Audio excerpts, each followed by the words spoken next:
ಚೆನ್ನಾಗಿ ಹಚ್ಕೊಂಡ್ ಬಂದಿದ್ದಾರೆ ಸರ್. ಅವರೊಬ್ಬರು ಕಲಾವಿದರಿದ್ದಂಗೆ, ಮುಖ್ಯಮಂತ್ರಿಗಳಾಯಿತು, ಕಾಂಗ್ರೆಸ್ಸಿನ ಕೆಲವು ನಾಯಕರಾಯಿತು, ಕಲಾವಿದರಿದ್ದಂಗೆ.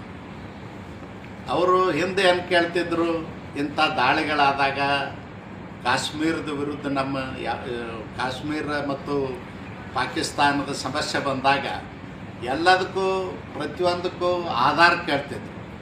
ಆಧಾರ್ ಕೊಡಿ, ಅದಕ್ಕೆ ಆಧಾರ ಏನು, ನೀವು ಅಲ್ಲಿ ಹೋಗಿ ಹೋರಾಟ ಮಾಡಿರಿ ಅನ್ನೋದಕ್ಕೆ, ಅವ್ರನ್ನ ಹೊಡೆದಿರಿ ಅನ್ನೋದಕ್ಕೆ ಆಧಾರ್ ಕೊಡಿ ಅಂತಿದ್ರು. ಯಾಕೋ ನಿನ್ನೆ ಆಧಾರ್ ಕೇಳಿಲ್ಲ.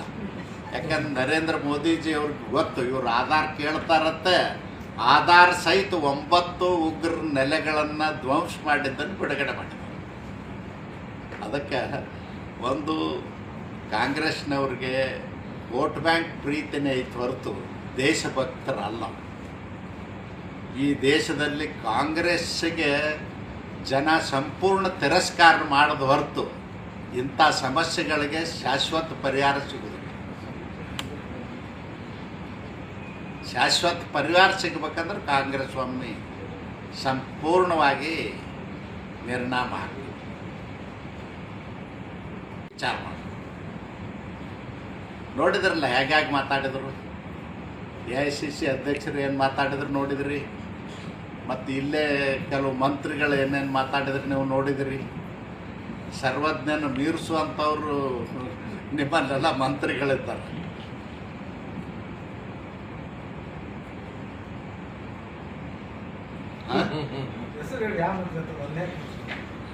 ನಾನೇ ಕೇಳಕ್ ಬರ್ತದೆ, ಪತ್ರಕರ್ತರು ನೀವು ಹೇಳ್ಬೇಕು.